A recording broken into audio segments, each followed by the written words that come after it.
Imagine putting on a headset and never taking it off again. Not because you're addicted, not because you're hiding, but because the world inside feels more real than the one outside. A world where gravity can be rewritten, where pain can be turned off, where death is only a respawn away. What if virtual reality stopped being a game and became a place humanity could truly live? Not visit, not log into, live. Tonight, we step beyond pixels and polygons into a future where reality is optional. 1. The breakthrough. It begins quietly. A tech company unveils the first full neural dive system. Unlike ordinary VR, this device doesn't just stimulate your eyes and ears. It connects directly to your brain. Your body lies still, but your consciousness wakes up somewhere else. At first, it's used for gaming. Massive fantasy worlds, cyberpunk cities, intergalactic empires. The difference? You don't control a character, you are the character. You feel wind, you feel warmth, you feel touch. Pain can be simulated but regulated. Fear can be experienced without real danger. The beta testers describe it the same way. It felt more real than real life. And that's when everything changes. 2. Why people choose to stay. At first, it's entertainment. But then the world outside reminds people why escape is tempting. Bills, pollution, loneliness, war, inequality. Inside the game world, you can design your appearance, rewrite your backstory, choose your abilities. In reality, you might be overlooked. Inside the world, you are powerful. A shy teenager becomes a guild leader. A disabled veteran runs again across digital fields. An exhausted office worker builds castles in the sky. Governments try to regulate usage time, but people begin staying logged in longer. Work begins shifting inside VR. Education happens in simulated campuses. Concerts, weddings, therapy sessions, all virtual. Eventually, some companies offer permanent immersion.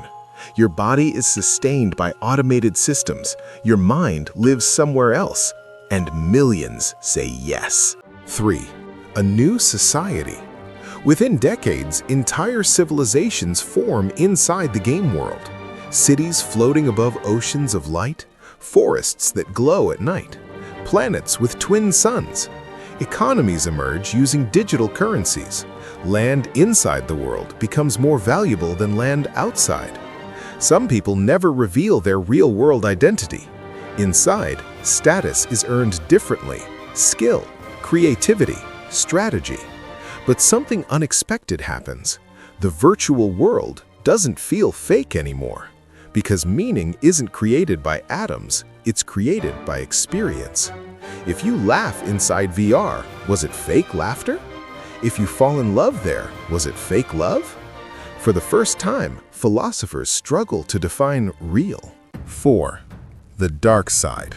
But perfection has cracks. What happens when someone hacks the system? If your consciousness is fully immersed, a virus isn't just code.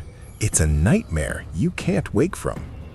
Some extremist groups reject the virtual shift entirely. They call the immersed population sleepers. Outside cities begin to decay. Infrastructure weakens. Birth rates drop. Why raise children in a broken physical world when they could be born into paradise? But here's the deeper problem. If a server fails, do the minds inside die? Backups are debated. Is copying your consciousness the same as preserving you, or is it just a digital twin replacing the original? The line between immortality and deletion becomes terrifyingly thin. 5. Love, death, and identity. Imagine two people who meet inside the game world. They fight dragons together. They build a home by a digital lake. They grow old by choice. But in reality, they've never seen each other's real faces. Does it matter? If emotions are real, if memories are real, if sacrifice is real, then what makes a world legitimate? Some people choose to log out after years. They return to aging bodies, to gravity, to silence. Many can't adjust. Depression spreads among those who leave paradise behind. And so the movement grows. Upload permanently, leave biology behind, become fully digital. The last human outside. Fast forward a century. Most of humanity lives inside the game world. The physical Earth is quieter now. Forests begin to regrow. Cities crumble slowly without maintenance. And somewhere, one human chooses to remain outside. Not because they hate the virtual world, but because someone must guard the servers. Someone must maintain the machines. Because paradise runs on electricity, and electricity requires reality. Inside the game, civilizations flourish.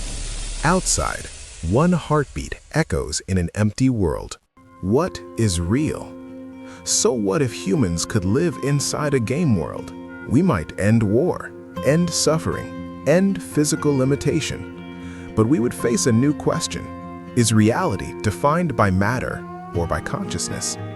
If a world can make you feel alive, does it matter if it's made of code? And if given the choice, would you stay in this world or step into a better one?